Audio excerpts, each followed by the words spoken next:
நல்லா தெரிஞ்சுக்கோங்க. இவங்க எல்லாரும் புகழ்ந்த அளவுக்கு எனக்கு வந்து படம் வேற லெவல்லாம் கிடையாது. தியேட்டர்ல வேற லெவல்னு பெயர் வாங்கின படமெல்லாம் ஓடிடி ரிலீஸ் ஆகும்போது அடி வாங்கியிருக்கு. தியேட்டர்ல அடி வாங்கின படம்லாம் ஓடிடி ரிலீஸ் ஆகும்போது நல்ல பேர் வாங்கியிருக்கு. ஏன்னா இப்படி ஆப்போசிட்டா தான் நெறைய தடவ நடந்திருக்கு. நம்ம நாட்டுடைய பிரதமர் படிக்கல, நம்ம நாட்டுடைய முதல்வர் படிக்கல, நம்ம நாட்டுடைய துணை முதல்வர் அப்படியே ஏதேதோ பேசிட்டு இருக்கீங்க.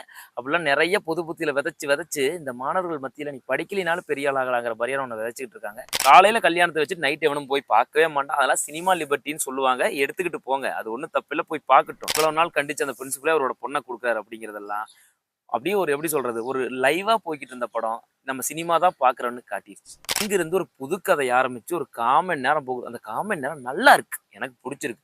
ஆனா படத்துக்கு தேவையா? குட்டி டிராகனா வர்ற ஹர்ஷத் கான் ஒவ்வொரு சீன்லயும் குட்டி டிராகன், குட்டி டிராகன், குட்டி டிராகன் பண்ற சேட்டையெல்லாம் படத்துல ரசிச்சிருக்கலாம். நீங்க ரசிச்சிருக்கலாம் என்னமோ, நிச்சயமா இன்னைக்கு ஓடிடில பார்க்குறவங்க கழுவி தான் ஊத்த போறாங்க. மொத்தத்துல டிராகன் எப்படி இருந்துச்சு அப்படின்னு கேட்டீங்கன்னா, வெல்கம் டூ பேப்பர் ரோஸ். இந்த வீடியோல என்ன பார்க்க போறோம்னா, இன்னைக்கு டிராகன் படம் ஓடிடில நெட்ஃபிளிக்ஸ் தளத்துல ரிலீஸ் ஆயிருக்கு. அதாவது பார்த்தீங்கன்னா, படம் ரிலீஸ் ஆகி 1 மாசம் ஆச்சு. ஏகப்பட்ட ரிவ்யூஸ் பார்த்துருப்பீங்க. படம் வேற லெவல்னு சொல்லிட்டாங்க. என்னைக்குமே தியேட்டர்ல வேற லெவல்னு பெயர் வாங்கின படமெல்லாம் ஓடிடி ரிலீஸ் ஆகும்போது அடி வாங்கியிருக்கு. தியேட்டர்ல அடி வாங்கின படம்லாம் ஓடிடி ரிலீஸ் ஆகும்போது நல்ல பேர் வாங்கியிருக்கு. ஏன்னா இப்படி ஆப்போசிட்டா தான் நெறைய தடவ நடந்திருக்கு. இன்னைக்கு டிராகன் படத்த ஓடிடில பார்த்துட்டு எத்தன பேர் துப்ப போறாங்கன்னு தெரியல. இல்ல தியேட்டர்ல பாராட்டுன மாரியே பாராட்டவும் போறாங்கன்னு நெனைக்கிறேன். ஏன்னா இதெல்லாம் பண்ணிட்டு போகட்டும். ஆனா நம்ம ஓடிடி ரிலீஸ் ஆனதுக்கு அப்புறம் தான் டிராகன் படத்த பார்த்தோம். ஏன்னா 2, 3 தடவ பிளான் பண்ணியும் தியேட்டர்ல பார்க்க முடியல. நம்மளுக்கு டிராகன் படம் ஒர்க் அவுட் ஆச்சா? ஒர்க் அவுட் ஆகலையா? எந்த அளவுக்கு ஒர்க் அவுட் ஆச்சு அப்படின்னு இந்த வீடியோல டீட்டெயிலா சொல்லப் போறேன். நல்லா தெரிஞ்சுக்கோங்க. இவங்க எல்லாரும் புகழ்ந்த அளவுக்கு எனக்கு வந்து படம் வேற லெவல்லாம் கிடையாது. அது இங்க மென்ஷன் பண்ணிக்கிறேன். அது உங்களுக்கு மாற்று கருத்து இருப்பின் தாராளமா வந்து கமெண்ட்ல சொல்லுங்க. வீடியோ முழுசா பாருங்க. இதுல அப்படி என்னடா டிராகன்ல குறை கண்டேன்னு நீங்க தெரிஞ்சுக்கங்க.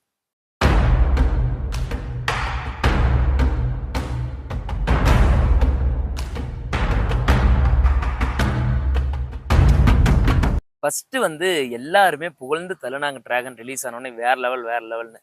அப்படி இருக்கிற இந்த படத்துடைய பாசிட்டிவ பார்த்துரலாம். அதாவது பாசிட்டிவ் என்னன்னா, முதல்ல படிப்புனா ரொம்ப ரொம்ப முக்கியம். தயவு செஞ்சு படிங்க. அதாவது இப்போ ஒரு பொது புத்தியில ஒண்ணு விதைச்சுக்கிட்டே இருக்காங்க. என்ன தெரியுமா விதைக்கிறாங்க? "நீ என்ன படிச்சு என்ன பண்ண போறான்? படிச்ச வேலைக்கா போயிருக்கான். இங்க பாரு உன் மாமன் இருக்கான் பாரு, அவன் என்ன படிச்ச வேலைக்கா போயிருக்கான். இன்னைக்கு கோடிக்கணக்குல சம்பாதிக்கிறான். நம்ம நாட்டுடைய பிரதமர் படிக்கல, நம்ம நாட்டுடைய முதல்வர் படிக்கல, நம்ம நாட்டுடைய துணை முதல்வர்" அப்படியே ஏதேதோ பேசிட்டு இருக்கீங்க. அப்படிலாம் நெறைய பொது புத்தியில விதைச்சு இந்த மாணவர்கள் மத்தியில நீ படிக்கலினாலும் பெரிய ஆள் ஆகலாங்கிற மாரியான ஒண்ண விதைச்சுக்கிட்டு இருக்காங்க. இது ரொம்ப ரொம்ப தப்பான ஒண்ணுங்கிறது தான் என்னோட பாயிண்ட் ஆஃப் வியூ. ஏன்னா, நல்லா தெரிஞ்சுக்கோங்க. இப்போ நீங்க படிக்கல சரிங்களா? காலேஜ் விட்டு காலேஜ் எதுக்குமே போகல. நீங்க ஏதாவது ஒரு தொழில் பண்ணணும். நீங்க சக்சஸ் ஆகணும் அப்படின்னா, ஒரு ரூ. 10,00,000 வீட்ல கேட்டா குடுக்கக்கூடிய ஒரு எக்கனாமிக்கல் ஸ்ட்ரென்த் இருக்கக்கூடிய ஃபேமிலி பேக்ரவுண்ட்னா பிரச்சனை இல்ல. அந்த பேக்ரவுண்ட் கிடையாது உங்களுக்கு. சரிங்களா? ரொம்ப ரொம்ப ஏழ்மையான குடும்பம்னு வச்சுக்கங்களேன். நீங்க எப்படித்தான் முன்னேற முடியும்? நீங்க அப்ப அந்த கோடிக்கணக்குல சம்பாரிக்கவே முடியாதா? அதுக்கு நீங்க கனவு காணவே கூடாதுன்னா, நிச்சயமா அச்சீவ் பண்ண முடியும். உங்களாலயும் முடியும். ஆனா, அது படிப்புங்கிற ஒரே விஷயத்தால மட்டும் தான் முடியும். இந்த விஷயத்த ஸ்ட்ராங்கா பேசினதுக்காகவே இயக்குனர் அஸ்வத் மாரிமுத்துக்கு மிகப்பெரிய பாராட்டுக்கள். அடுத்த பாராட்டு படத்துடைய ஹீரோ பிரதீப் ரங்கநாதன் அவர்களுக்கு. அதாவது பிரதீப் ரங்கநாதன் மாரியான ஹீரோவெல்லாம் புதுசா வர்ற ஹீரோவெல்லாம் ஒரு தடவ ஜெயிச்சா பத்தாது. நிச்சயமா இவன் வந்து one time wonder, one day ஒண்டர்ன்ட்டு போயிட்டே இருப்பாங்க. தூக்கி போட்டுருவாங்க அசால்ட்டா. தொடர்ந்து ஜெயிக்கணும். ஏன்னா நம்ம வீட்டு பிள்ளையில ஒரு டயலாக் வரும். நம்மள மாரி பசங்கள்லாம் ஒரு தடவ ஜெயிச்சா பத்தாது மச்சான். ஒவ்வொரு தடவையும் ஜெயிக்கணும் அப்படிம்பாரு. இது சிவகார்த்திகேயனுக்கு அவரே எழுதிக்கிட்ட வசனம். ஏன்னா அந்த மாரி சிவகார்த்திகேயனுக்கு இன்னும் அந்த நிலைமை தான். ஜெயிச்சா தான் இன்னுமே சிவகார்த்திகேயன் இருக்கும்போது, பிரதீப் ரங்கநாதன்லாம் எந்த கோட்டுக்கு அப்படியே தூக்கி வீசிட்டு போயிட்டே இருப்பாங்க. ஆனாலும் நான் ஜெயிச்சு காட்டுவேன். என்னோட டைரக்ஷன்ல மட்டும் இல்ல, அடுத்தவங்க டைரக்ஷன்ல நடிச்சாலும் அந்த படத்த என்னால ஹோல்ட் பண்ண முடியும். 2 மணி நேரம் என் ஃபேஸ பார்க்க வைக்க முடியும்னு மறுபடியும் நிரூபிச்சிருக்கிற பிரதீப் ரங்கநாதன் அவர்களுக்கு வாழ்த்துக்கள். நாட் ஒன்லி பிரதீப் ரங்கநாதன், அஸ்வத் மாரிமுத்துடைய எல்லா நடிகர்கள் தேர்வுமே டாப் நாச்.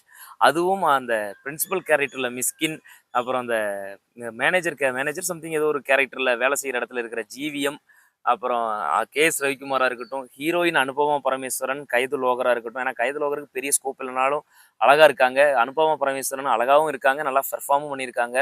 கூட நடிச்சிருக்கிற விஜே சித்து, ஹர்ஷத் கான், குட்டி டிராகனா வர்ற ஹர்ஷத் கான் எல்லாமே நல்லா பெர்ஃபார்ம் பண்ணியிருக்காங்க. நல்ல நடிகர்கள் தேர்வு. அதுக்கு அஸ்வத் மாரிமுத்துக்கும் மற்ற நடிகருக்கும் வாழ்த்துக்கள். இப்போ நெகட்டிவ்‌க்கு வருவோமா? "ஏன் நெகட்டிவா? டிராகன்லயா?" அப்படின்னு ஒரு கும்பல் கிளம்புவீங்க. ஏன்னா நீங்க தான் அதான் தமிழ்நாட்டு மக்களே அப்படித்தான. ஒரு விஷயத்த புடிச்சு போட்டுட்டா கண்மூடித்தனமா அவன் என்ன தப்பு பண்ணாலும், என்ன பண்ணாலும் புடிச்சிருமே. அதுதானே நம்ம எங்கால ஒருத்தன் போய் சும்மா ஏதாவது ஒருத்தன் அவனோட வேலைக்கு நின்னான்னா கூட அது கியூன்னு நெனச்சு பின்னாடி போய் நிக்கிற மக்கள் நம்ம மக்கள். அதனால எல்லாரும் பொது புத்தியில சூப்பரா இருக்குன்னு தான் சொல்லுவீங்க. ஆனா எனக்கு சில குறைகள் இருந்துச்சுங்க. என்னன்னா, ஒண்ணே ஒண்ணு. படத்துடைய கருத்து என்ன பேச வர்றோமோ, அதாவது என்ன பொழுதுபோக்கு படமா இருந்தாலும் ஒரு கருத்து ஒரு ஸ்ட்ராங்கான கருத்த பேசுது டிராகன் படம். அந்த கருத்த பேசுற படத்துல ஒரு கருத்து கடைசி வரைக்கும் ஹோல்ட் ஆகணும். இந்த படம் வந்து பார்த்தீங்கன்னா, அதாவது ஒரு தப்பு பண்ணிடுறான் ஹீரோ. அதனால பெரிய ஆள் ஆயிடுறான். அதுக்கப்புறம் அந்த தப்புல மாட்டிக்கிறான். அதுக்கப்புறம் அந்த தப்ப திருத்தினீன்னா, நீ இருக்கிற இடத்திலேயே இருந்துக்கோன்னு ஒரு வாய்ப்பு குடுக்குறாரு ஒருத்தர். அதனால சரி திருத்திக்கிறேன்னு மறுபடியும் வந்து அந்த தப்ப திருத்துனா, அவன் அந்த இடத்திலேயே இருந்தான், ஜெயிச்சுட்டான். அவனுக்கு அந்த கடைசியில கயல் கூட கல்யாணம். அங்க ஒரு டான்ஸ். அதோட படம் முடிஞ்சிருச்சு என்னை பொறுத்தவரையிலும். அங்கேயே படம் முடிஞ்சிருந்தா, இந்த படம்ன்னு நானும் கைய தட்டிட்டு போயிட்டே இருந்திருப்பேன். அதுக்கப்புறம் ஒரு புது கதை ஆரம்பிச்சு ஒரு 1/4 மணி நேரம் ஓடுது. என்ன புது கதை? அதுவும் ஒரு இந்த கதை கூட சம்மந்தப்பட்டது தான அப்படின்னு நீங்க நினைக்கல. படத்துடைய கருத்து என்ன? கருத்து என்ன? அதாவது ஒருத்தன் ஒரு தப்பு பண்ணிடுறான். அந்த தப்பு பண்ணிட்டு அவன் பெரிய ஆள் ஆயிடுறான் அந்த தப்புனால. ஆனா அந்த தப்ப திருத்தியே ஆகணுங்கிற ஒரு கட்டாயம் வருது. நம்ம செஞ்ச தப்பு நம்மள தொரத்திக்கிட்டே இருக்கும். அப்படிங்கிறது தான் படத்துடைய கரு. இதுதான் படத்துடைய கருவே. இத பேசி தான் அந்த தப்ப சரி பண்ணி அவன் அந்த இடத்துக்கு வந்துடுறான். கல்யாணம் பண்ணா முடிஞ்சுது. தேவையில்லாம அடுத்து ஒரு புதுசா ஒரு கதை ஆரம்பிக்குது. ஃபர்ஸ்ட் ஒண்ணு நல்லா தெரிஞ்சுக்கங்க. அந்த சீனே ரொம்ப கிரிஞ்சான சீன். இவனுக்கு காலையில கல்யாணங்கும்போது, இவன் ஃப்ரெண்டோட ஃப்ரெண்டு அது இவன பார்த்திருக்கான் 1, 2 தடவ அவன் வந்து கைய எடுத்துக்கிட்டான். பட் அவனும் சூசை இறந்தெல்லாம் போகல. அவன் நல்லா தான் இருக்கான்னு தெரிஞ்சவன, காலையில கல்யாணத்த வச்சுட்டு நைட் எவனும் போய் பார்க்கவே மாட்டான். அதெல்லாம் சினிமா லிபர்ட்டின்னு சொல்லுவாங்க. எடுத்துக்கிட்டு போங்க. அது ஒண்ணும் தப்பில்ல. போய் பார்க்கட்டும். ஆனா அங்கிருந்து ஒரு புதுக்கதை ஆரம்பிச்சு ஒரு 1/4 மணி நேரம் போகுது. அந்த 1/4 மணி நேரம் நல்லா இருக்கு. எனக்கு புடிச்சிருக்கு. ஆனா படத்துக்கு தேவையா? படத்துக்கு தேவையே இல்லாத அணி அந்த 1/4 மணி நேரம்னு நான் பார்க்குறேங்க. ஏன்னா, நல்லா தெரிஞ்சுக்கங்க. அந்த 1/4 மணி நேரத்துல என்ன சொல்ல வர்றீங்க? "நீ செஞ்ச தப்பு உன்ன தொரத்திக்கிட்டே இருக்கும். நீ அத சரி பண்ணிக்கணும்." இப்படிலாம் டயலாக் வருது. என்னடா சொல்ல வர்றீங்க? என்னங்க புரியல எனக்கு. அதாவது ஒரு ஹீரோ இந்த மாரி ஒரு தப்பு பண்ணா, ஆனா அந்த தப்ப திருத்திக்க ஒரு வாய்ப்பு கிடைச்சது. அந்த வாய்ப்பு அதாவது நீ தப்பு ஒண்ணு பண்ணியிருந்தீனா வாழ்க்கையில உனக்கு ஒரு வாய்ப்பு கிடைக்கும் திருத்திக்கிறக்கு. நீ அந்த வாய்ப்ப யூஸ் பண்ணி திருத்திக்கிட்டா உன் வாழ்க்கை நல்லா இருக்கும். அப்படிங்கிற கருத்த தானே சொல்லியிருக்கணும். மறுபடியும் இல்ல இன்னொரு தப்பு பண்ணா, அதனால மறுபடியும் விழுந்துட்டான். மறுபடியும் பழைய இடத்துக்கே போயிட்டான். ஃபுட்டில போய் டெலிவரி பண்ணிக்கிட்டு இருக்கிறான். ஏதோ ஒரு ஆப்ல ஓட்டிக்கிட்டு இருக்கிறான். 25,000 சம்பாரிக்கிறான். பல கோடி விட்டுட்டு மறுபடியும் 25,000 சம்பாரிக்கிறான். அதையும் வந்து பரவால்ல அப்படின்ட்டு சொல்லி இவ்வளவு நாள் கண்டிச்ச அந்த பிரின்சிபலே அவரோட பொண்ண குடுக்குறாரு அப்படிங்கிறதெல்லாம், அப்படியே ஒரு எப்படி சொல்றது? ஒரு லைவா போய்க்கிட்டு இருந்த படம், நம்ம சினிமா தான் பார்க்குறோம்னு காட்டிருச்சு. இது மட்டும் தான் படத்துல குறையான்னு கேட்டீங்கன்னா, நிச்சயமா இல்ல. ஃபர்ஸ்ட் 1/2 அன் ஹவர் எனக்கு புடிக்கல, எனக்கு புடிக்கலன்னு நெறைய பேர் போட்டிருந்தீங்க. ஃபர்ஸ்ட் 1/2 அன் ஹவர் படத்துல பயப்படுத்திட்டாங்க. அதுக்கப்புறம் தான் படமே நல்லா இருந்துச்சுன்னு. உண்மையாலுமே ஃபர்ஸ்ட் 1/2 அன் ஹவர் ரொம்ப ரொம்ப வீக்கா இருந்துச்சு. ரொம்ப யூசுவலா கிளீஷேவா இருந்தது. 1/2 அன் ஹவர் படத்த அப்படி அசால்ட்டா நம்ம கடந்து போயிற முடியாது. 1/2 அன் ஹவர் தானேன்னு. நல்லா தெரிஞ்சுக்கங்க. நெறைய காமன் ஆடியன்ஸ் 1/2 மணி நேரம் படம் நல்லா இல்லைன்னா, மென்டலி படத்த விட்டு வெளிய போயிருவான். சரிங்களா? 1 இன்னொன்னு படத்துடைய செகண்ட் ஹாஃப்பும் அவ்வளவு ஒரு சூப்பராவெல்லாம் கிடையாது.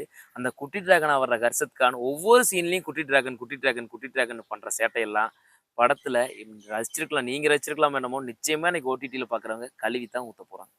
மொத்தத்துல டிராகன் எப்படி இருந்துச்சு அப்படின்னு கேட்டீங்கன்னா, நிச்சயமா ஒரு தடவ அது ஓடிடிலாம் ஃபேமிலியோட உட்காந்து நிச்சயமா பார்க்கலாம். ஏன்னா, அவ்வளவு ஒரு அவ்வாசனான மோசமான படம்லாம் இல்ல. ரொம்ப நல்ல கருத்த, தேவையான கருத்த, தேவையான நேரத்துல சொன்ன படம். அதனால தாராளமா நீங்க பார்க்கலாம். பட் நீங்கலாம் புகழ்ந்த அளவுக்கு அப்படியே ஆகா, ஓஹோ படம் கிடையாது. அப்படிங்கிறது தான் இந்த வீடியோ மூலமா நான் உங்ககிட்ட சொல்லிக்க வர்றேன்.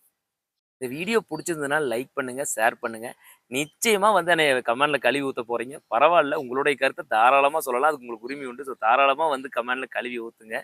மறக்காம நம்ம சேனல சப்ஸ்கிரைப் பண்ணிருங்க. இனி தொடர்ந்து வீடியோக்கள் வரும். கொஞ்ச நாள் லேட் ஆயிடுச்சு நடுவுல. இனிமேல் அந்த பிரேக் இல்லாம வீடியோக்கள் வரும். இன்னொரு நல்ல வீடியோல உங்கள சந்திக்கிறேன். அதுவரைக்கும் நன்றி.